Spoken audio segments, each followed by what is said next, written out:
Good morning बच्चों।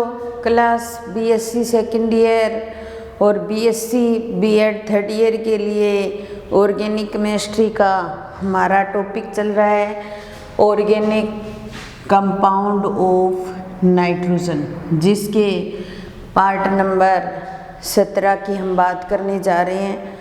16 part तक हमने कर लिया। हमारा टॉपिक चल रहा था एमीन और एमीन की रासायनिक अभिक्रियाओं से संबंधित बात चल रही थी।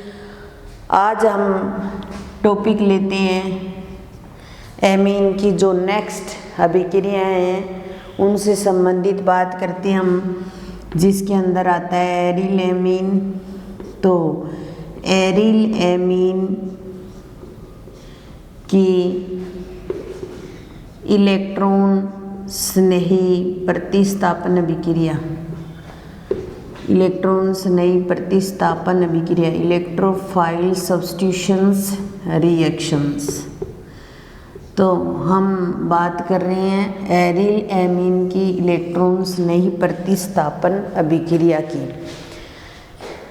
क्योंकि बेंजीनिंग या बेंजीनिंग से संबंधित जो कंपाउंड होता है वो इलेक्ट्रॉन स्नेही प्रतिस्थापन अभिक्रिया शो कर सकता है।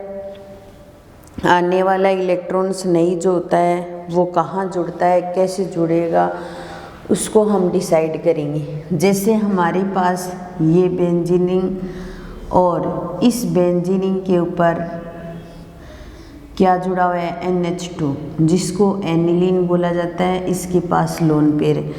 तो हमने एक M प्रभाव पढ़ा था, एक +M प्रभाव और एक -M था। जब हमारे पास बेंजीन रिंग हो और बेंजीन रिंग के ऊपर अगर कोई लोन पेयर वाला ग्रुप जुड़ा होता है वो इलेक्ट्रॉन नीचे देता है, जिससे बेंजीन रिंग का इलेक्ट्रॉन घनत्व क्या होता है, बढ़ जाता है और ऑर्थो पर नेगेटिव चार्ज आता है। तो उसका कौन सा इफेक्ट पड़ता है, +M। और अगर बेंजीन रिंग पर डबल या ट्रिपल बॉन्ड वाला कोई ग्रुप जुड़ा होता है तो -M इफेक्ट पड़ता है। तो अब यहाँ पर एक चीज़ क्लियर हो जाती है कि जब बेंजीन रिंग पर NH2 जुड़ा हुआ है तो कौन सा इफेक्ट पड़ेगा, +M इफेक्ट की वजह से ये लोन पेयर ऑफ इलेक्ट्रॉन नीचे आ जाते हैं और ये इलेक्ट्रॉन यहाँ ट्रांसफ़र होते हैं। तो कुछ अनुनादी संरचनाएं शो करते हैं जिनको हम बना रहे हैं। ये इलेक्ट्रॉन यहाँ आए तो NH2 डबल बॉन्ड आ गया, इस पे पॉजिटिव चार्ज इसने लिए हैं तो इस पे नेगेटिव। और ये अब ये इलेक्ट्रॉन यहाँ आते हैं और फिर ये इलेक्ट्रॉन यहाँ ट्रांसफ़र होते हैं। तो नेक्स्ट जो अनुनादी संरचना बनती है वो इस प्रकार बनती है कि अब ये नेगेटिव चार्ज यहाँ आ जाता है, ठीक है, ये यहाँ और ये यहाँ और NH2 और इस पे क्या आता है, पॉजिटिव चार्ज। अब ये इलेक्ट्रॉन यहाँ ट्रांसफ़र होते हैं और ये इलेक्ट्रॉन यहाँ। तो नेक्स्ट जो स्ट्रक्चर बनती है वो इस प्रकार बनती है। यहाँ पे नेगेटिव चार्ज, ये बॉन्ड बन जाता है, ये बॉन्ड और NH2 पॉजिटिव।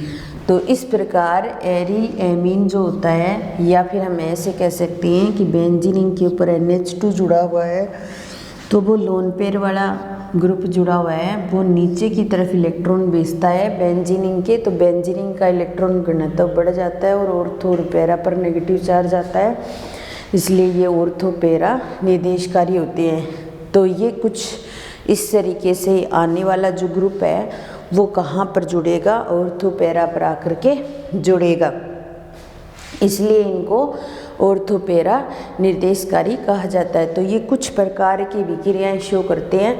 तो इस प्रकार ये कुछ अनुनादी संरचनाएं शो की और बेंजीन रिंग के इलेक्ट्रॉन घनत्व को बढ़ाया, नेगेटिव चार्ज ऑर्थो पैरा पर आया तो ऑर्थो पैरा पोजीशन क्या हो गई, इलेक्ट्रॉन धनी पोजीशन हो गई, ठीक है। तो ये कुछ अभिक्रियाएं शो करता है जिनकी हम बात करते हैं। तो सबसे पहले हैलोजनीकरण, इसकी पहली रिएक्शन करवाते हैं हम हैलोजनीकरण। हैलोजनीकरण का मतलब हम बेंजीन रिंग लेंगे और इस बेंजीन रिंग के ऊपर NH2 जोड़ेंगे और हम Br2 के साथ रिएक्शन करवाएंगे तो इसकी ऑर्थो पैरा ऑर्थो कंडीशन इतनी सक्रिय हो जाती हैं कि अगर क्लोरीन या ब्रोमीन के हम रिएक्शन करवाते हैं तो तीनों ही कंडीशन पर आकर के Br जुड़ जाता है, तीनों ही कंडीशन पर आकर के Br जुड़ जाता है। तो ये Br यहाँ जुड़ जाएगा, यहाँ भी जुड़ जाएगा और यहाँ भी जुड़ जाएगा। तो त्रिप्रतिस्थापित उत्पाद बनाएंगे तो 1 2 3 4 5 6, तो 2 4 6 ट्राई ब्रोमो एनिलीन, यानी कि जो इलेक्ट्रॉन नीचे की ओर आए हैं ऑर्थो पैरा पर आए हैं, तो जिससे इनकी ऑर्थो पैरा कंडीशन इतनी सक्रिय हो गई कि अगर हमने Br2 के साथ रिएक्शन करवाई तो सारी पोजीशन पर Br जुड़ गया। अगर हम इन रिएक्शन से मोनो हेलोजन उत्पाद नहीं बना सकते, अगर हमें मोनो हेलोजन उत्पाद बनाने हैं तो हमें क्या करना पड़ेगा, पहले NH2 समूह को संरक्षित करना पड़ेगा, NH2 समूह को संरक्षित करना पड़ेगा, क्योंकि NH2 ही तो क्या करता है, अपने लोन पेयर ऑफ इलेक्ट्रॉन को ट्रांसफर करता है, जिससे रिंग बहुत ज़्यादा सक्रिय हो जाती है। तो NH2 समूह का अगर संरक्षण करना है तो हमें सबसे पहले क्या करना पड़ेगा, इसको एसिटिल क्लोराइड के साथ रिएक्शन करवानी पड़ेगी, CH3COCl। ये क्या होता है, एसिटिल क्लोराइड होता है। ये एसिटिल क्लोराइड क्या करेगा, इसके जो NH2 समूह है इसको क्या करेगा, संरक्षित करेगा, संरक्षित करेगा। तो यहाँ से HCl तो बाहर निकल जाएगा और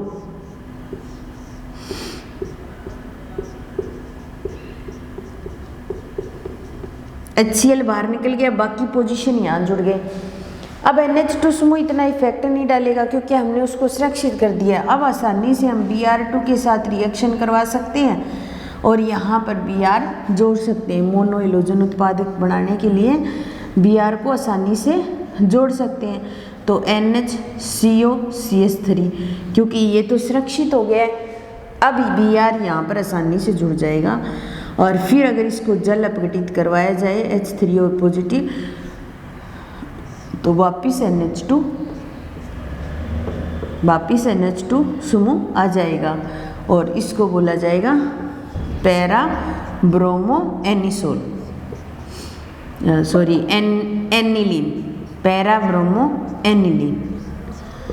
तो इस तरीके से अगर हमें मोनो हेलोजन उत्पाद प्राप्त करने हैं तो हमें क्या करना पड़ेगा, NH2 समूह को सुरक्षित करना पड़ेगा, तभी हम मोनो हेलोजन उत्पाद प्राप्त कर सकते हैं। या मोनो प्रतिस्थापी उत्पाद बनाना है तो हमें पहले क्या करना पड़ेगा, NH2 समूह को संरक्षित करना पड़ेगा, तभी रिएक्शन हो सकती है। तो ये 1 नंबर रिएक्शन थी, हेलोजनीकरण। अगर हम अन्य प्रकार की कोई इलेक्ट्रॉन्स नहीं प्रतिस्थापन कर अभिक्रिया करवाएं, जैसे हमें क्या करवाना है, नाइट्रीकरण करवाना है, तो 2 नंबर रिएक्शन नाइट्रीकरण। तो सीधा तो नाइट्रीकरण करवाएंगे ना, तो जितनी भी ऑर्थो पैरा ऑर्थो कंडीशन है ना, जितनी भी, उन पे सभी पे नाइट्रो ग्रुप जुड़ जाएगा। लेकिन अगर हमें मोनो नाइट्रो उत्पाद प्राप्त करना है तो वैसे ही जैसे पहले किया है वैसे ही हमें क्या करना पड़ेगा, NH2 समूह को संरक्षित करना पड़ेगा। और NH2 समूह को संरक्षित करेंगे तो हम ऐसे करेंगे, ये NH2 एसिटिल क्लोराइड के साथ रिएक्शन करवाएंगे। सबसे पहले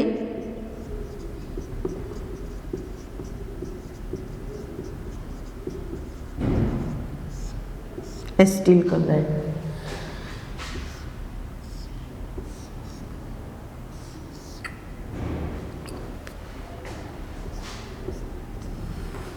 KCl और HCl के रूप में बाहर निकल जाएगा। यहाँ बचेगा NHCOCH3। अब संरक्षित हो गया। अब हम क्या करवाएंगे, नाइट्रिक कारक मिक्सचर के साथ रिएक्शन करवा सकते हैं हम। HNO3 और H2SO4 के साथ रिएक्शन करवा सकते हैं हम। जैसे ही हम रिएक्शन करवाते हैं HNO3 और H2SO4 के साथ में,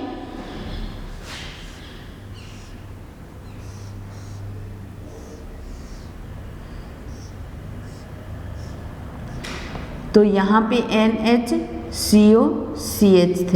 ठीक है, और इसके पैरा कंडीशन पर क्या जुड़ जाता है, NO2 ग्रुप जुड़ जाता है। और फिर अगर इसका जल अपघटन करवाएं वापिस, तो एसिटिल क्लोराइड वाला ग्रुप बाहर निकल जाएगा और अब यहाँ पर जो NO2 ग्रुप है वो रहेगा और यहाँ पर वापिस एनिलीन आ जाएगा। तो इसको बोला जाएगा para nitro aniline, para nitro aniline. तो ये मोनोहेलोजन उत्पाद बना सकते हैं आसानी से। अगर NH2 समूह को संरक्षित कर दिया जाए तो सबसे पहले हमने एनिलीन लिया, उसके एसिटिल क्लोराइड के साथ रिएक्शन करवाई, HCl बाहर निकला और NH2 समूह को हमने संरक्षित कर दिया। फिर हमने HNO3 और H2SO4 के साथ रिएक्शन करवाई और यहाँ पर ये समूह जैसे वैसे ही रहेगा और पैरा पर हम नाइट्रो ग्रुप जोड़ देंगे। फिर जल अपघटन करवाएंगे तो संरक्षित समूह जो होता है वो वापस बाहर निकल जाएगा और उसके स्थान पर वापस NH2 आ जाएगा और हमें पैरा नाइट्रो एनिलीन प्राप्त हो जाएगा। तो इस तरीके से हम नाइट्रीकरण की प्रक्रिया करवा सकते हैं NH2 समूह को सुरक्षित करके। इसी प्रकार अगर हमें सल्फोनीकरण करवाना हो तो सल्फोनीकरण करवाने के लिए अभी अपने क्या करते हैं, इसी तरीके से रिएक्शन करवा सकते हैं। तो नेक्स्ट हमारी रिएक्शन आती है सल्फोनीकरण।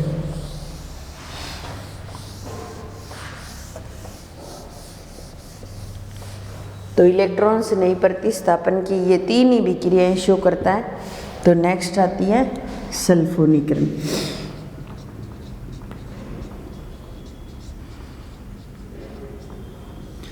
तो सल्फोनीकरण करवाने के लिए हम NH2 समूह को संरक्षित करने के लिए एसिटिल क्लोराइड काम में नहीं लेंगे, हम क्या लेंगे, H2SO4। वो भी कौन सा H2SO4, फ्यूमिंग H2SO4 काम में लेंगे। फ्यूमिंग H2SO4 का मतलब सदुम H2SO4। कई बार बुक में लिखा हुआ आता है सदुम H2SO4, उसका अर्थ होता है फ्यूमिंग H2SO4 जो होता है वो ना वो शानदार होता है ना वो तन्नु होता है, वो फ्यूमिंग फॉर्म में होता है, उसको लेते हैं। वो क्या करता है, इसको जो NH2 समूह होता है उसको सुरक्षित करने का काम करता है। फिर उसके बाद में हम आसानी से क्या करवा सकते हैं, सल्फोनीकरण करवा सकते हैं। तो सबसे पहले हमारे पास एनिलीन,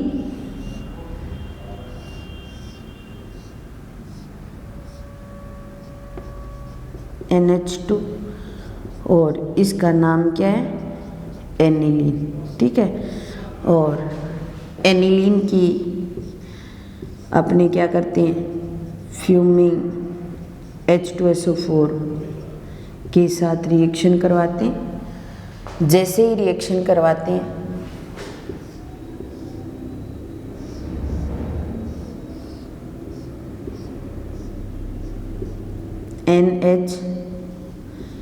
HSO4 नेगेटिव, यानी कि NH2 समूह को हमने क्या कर दिया, संरक्षित कर दिया। फिर हम क्या करेंगे, यहाँ से H2O बाहर निकालते हैं और उसके बाद में यहाँ पर हम इसको इस तरीके से व्यवस्थित करते हैं NHSO3H। फिर हम इसको 60 डिग्री सेंटीग्रेड टेम्परेचर पर गर्म करते हैं। तो गर्म करेंगे तो NH2 समूह जहाँ है वहीं रहेगा, ये NH2 समूह जहाँ है वहीं रहेगा और इसकी ऑर्थो कंडीशन पर SO3H समूह जुड़ जाएगा। फिर अगर इसको लगभग 150 से 200 डिग्री सेंटीग्रेड टेम्परेचर पर अगर गर्म किया जाए तो ये पैरा उत्पाद बना देता है। क्या बना देता है, पैरा उत्पाद बना देता है। तो ये NH2 जहाँ है वही रहेगा और पैरा कंडीशन पर SO3H समूह जुड़ जाएगा। तो एनिलीन की फ्यूमिंग H2SO4 के साथ रिएक्शन करवाएंगे NHHSO4 और जल अपघटन करवाएंगे तो NHSO3H में चेंज हो जाएगा। 60 डिग्री सेंटीग्रेड पर गर्म करेंगे तो SO3H और 150 से 200 डिग्री सेंटीग्रेड टेम्परेचर पर रिएक्शन करवाएंगे तो पैरा कंडीशन पर सल्फोनिक समूह आ जाएगा। तो ये इलेक्ट्रॉन्स नई प्रतिस्थापन अभिक्रियाओं के 3 पार्ट थे जो हमने कर लिए। बस ये 3 अभिक्रियाएं शो करता है एनिलीन। उसके बाद में कुछ अन्य अभिक्रियाएं वो भी करेंगे अपने। अब उसके बाद में नेक्स्ट रिएक्शन आती है ऑक्सीकरण। ऑक्सीकरण अभिक्रियाएं, ऑक्सीकरण अभिक्रियाएं।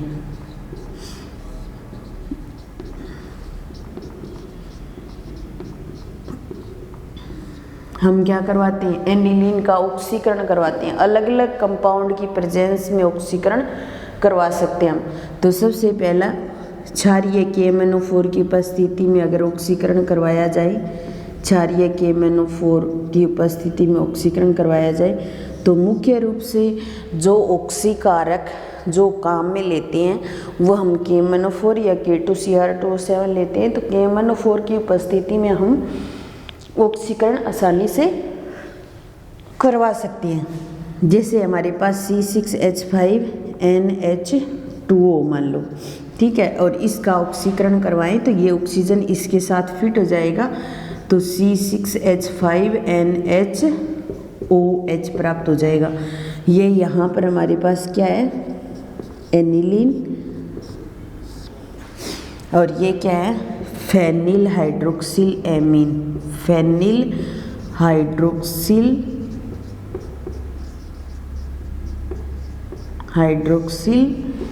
Amine, phenyl hydroxyl amine.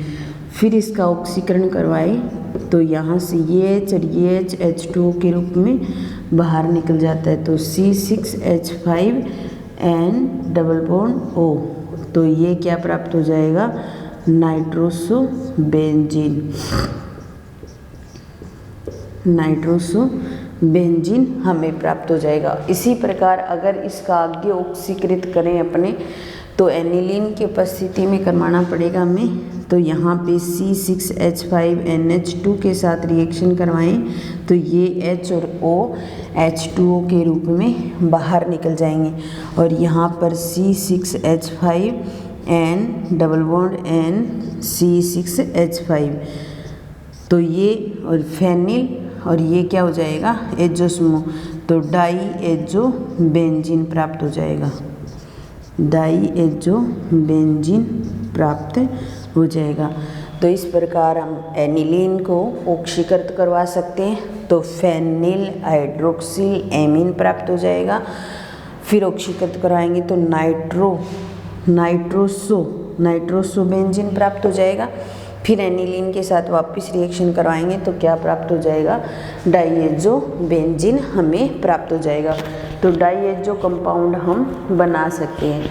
इसी प्रकार अगर हमारे पास ये तो एरोमेटिक एमीन थी, अगर एलिफेटिक एमीन होती हैं तो उनका भी हम क्या करवा सकते हैं, ऑक्सीकरण करवा सकते हैं। तो उसके अकॉर्डिंग हम अलग अलग प्रोडक्ट बना सकते हैं।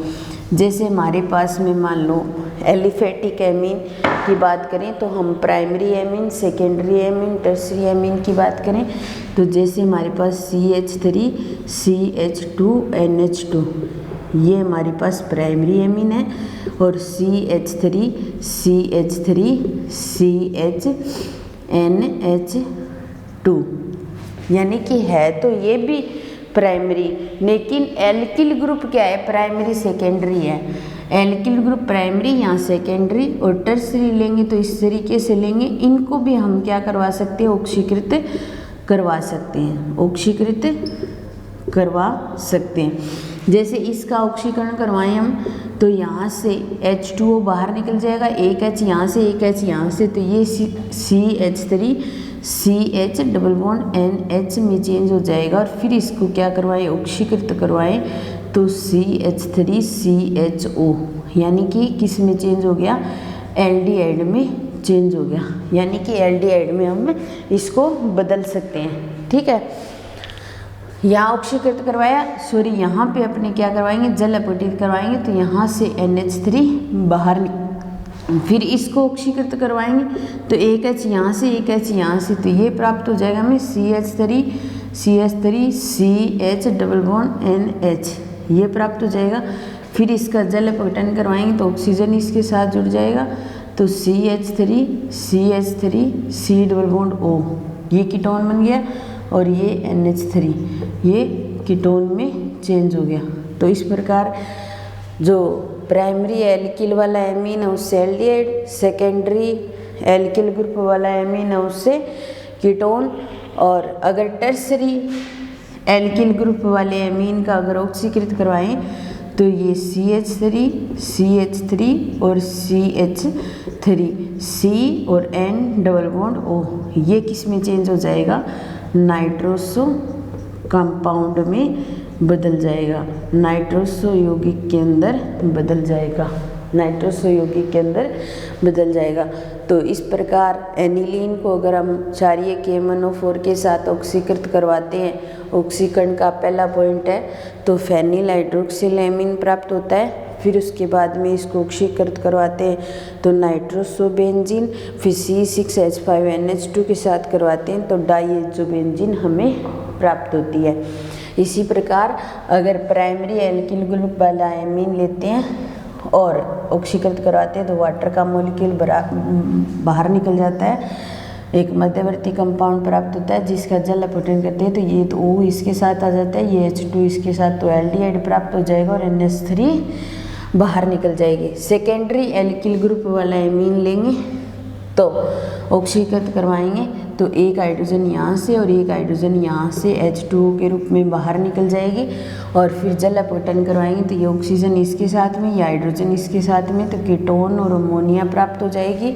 और इसी प्रकार टर्सरी एल्किल ग्रुप वाला जो एमीन लेते हैं उसका ऑक्सीकरण करवाते हैं तो क्या प्राप्त होता है, हमें नाइट्रोसो कंपाउंड प्राप्त होता है। तो इस तरीके से अपने क्या कर सकते हैं, क्षारीय KMnO4 की उपस्थिति में ऑक्सीकृत करवा सकते हैं। तो ऑक्सीकरण की 1-2 विक्रिया हो रही है और उसके बाद लास्ट टॉपिक स्टार्ट करेंगे। आज की क्लास यही समाप्त करते हैं। धन्यवाद।